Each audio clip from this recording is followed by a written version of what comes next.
cleanse, to protect, to purify, to enlighten, to bring peace. Thank you.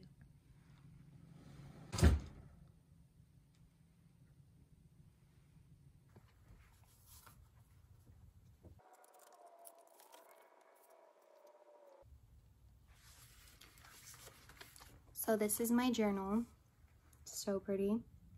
So like small, cute. You could fold it. I use this for my manifestations, affirmations. I have another journal as well, and I like to put my dreams in this one. And then I use my other journal for when I write like poetry or like something creative, or when I really like have like emotions to get off my chest. That's what I use the other one for. This one's more manifesting, affirming, and my dreams. But I also put a lot of reflections in here. So I would like to have like a balance between the two, like this one's for this one's for that, but I forget sometimes and I just grab the one that I'm like feeling connected to, I guess. And so lately I've just been using this one, and I put my reflections of the year and what I'm looking forward to in the new year for 2021. Happy New Year. And yeah, and it's honestly helped my mental health a lot to journal, because I feel like feelings that I have, rather than suppressing them or keeping them bottled up, I can write down and I can just use to make creations, because when I write down my feelings and my thoughts, a lot of beauty and art comes out of them, and a lot of love, and then I feel very relieved and enlightened, and I kind of reflect on myself, like I'm writing this down, I'm realizing this about myself, and then I feel like at peace, and then I feel like, oh, okay, like this will help, you know. Does that make sense? So journaling is a big part of my daily practice, one of my non-negotiables, and I love it. So yeah, that's just something that I enjoy doing. So one thing I really like implementing on a daily basis is lighting my incense or whatever I have on hand that I would like to use, that I feel called to using. And it really just like goes with my practice, like before yoga or after yoga, or when I'm having a down day. I like that, and the simplicity of that, and like the beauty of that, and the smell, like it just kind of like makes me feel at peace and makes me remember like who I am, if that makes sense. Like that like I'm strong, and that like I need to have self-discipline. Like it just, I know it's just something so simple, but it really does help me a lot, and it makes me feel good, and it makes me feel like I'm doing something.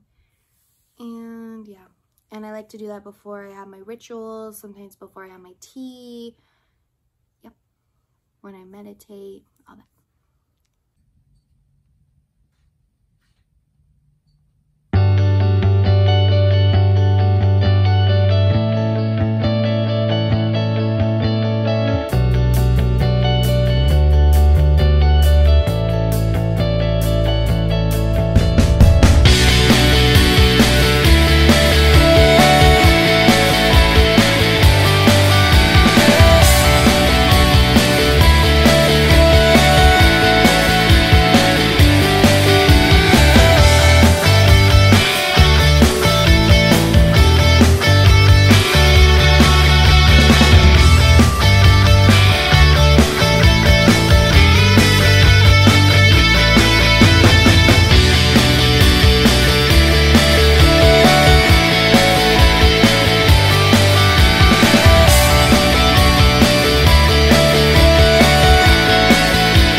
today we're gonna make some lasagna, but with a twist. And it's a little different than lasagna because it's gonna be more noodly. Okay, we're basically making a baked spaghetti, but we are using this beautiful spaghetti squash instead of noodles. And so what you're first gonna do is preheat your oven to 400 degrees. And while you're waiting for that, you're going to attempt to cut this spaghetti squash open, which is a lot harder than you would think. But after you do, you're just gonna oil your pan. We're gonna use some nice coconut oil, or you could use olive oil, and then you're gonna oil your spaghetti squash.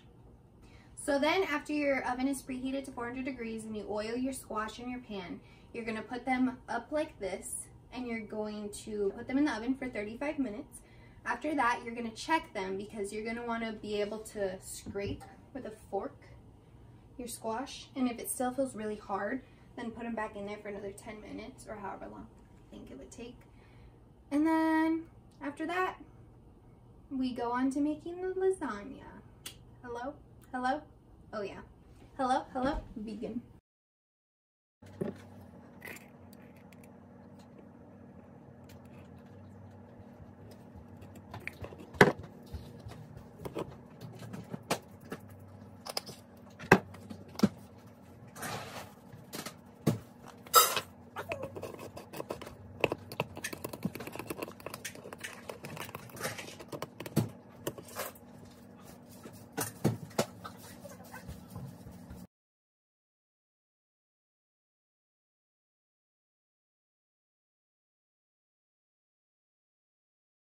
And boom, there's the final product about 40 minutes later, so I'm going to scrape those.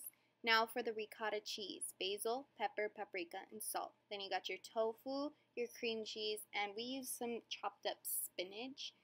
And yeah. Okay, so this is the final product of the ricotta after you add all the seasonings, the tofu, the cream cheese, and then some shredded spinach or basil, whatever you would like. And we also added nutritional yeast to give it that cheesy flavor. And this is what you end up with. It's so good, so creamy. And you don't want to mash it too much because you want it to be like chunky like ricotta. So then after you make your mixture, we're going to go ahead and we're going to take our spaghetti squash after it's cooked and we're going to shred it with a fork. We're just going to go up and down like that. And it literally forms spaghetti-like texture noodle things. So cool. So then after we shred it, we're going to add that to our pan with some ricotta on top. No, wait. We're going to add that to our pan, and then we're going to add our spaghetti sauce a little bit, and then we're going to put some ricotta over, and then we're just going to layer it again, doing the same thing. So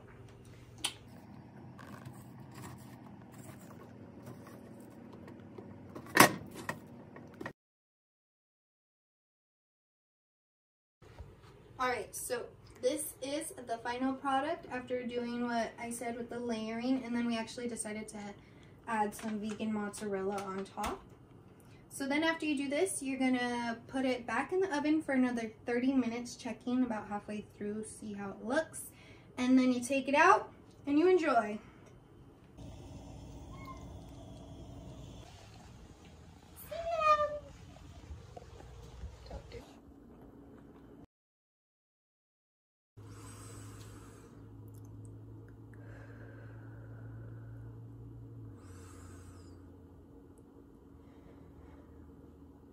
Thank you so much for this food. Thank you so much for my life. Thank you so much for allowing me to wake up every day and live a beautiful life.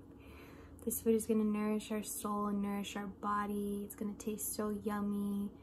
Thank you so much for everything that we have. So grateful for everything around us. This food is so powerful, and it's going to fuel us and energize us and make our bellies feel warm and full. So excited. Thank you. I'm so grateful. I feel it in my belly. I love you. Thank you.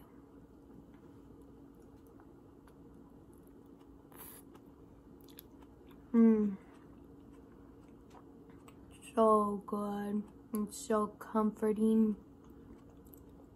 If you like spaghetti, you need to try this. Alright, gonna enjoy this.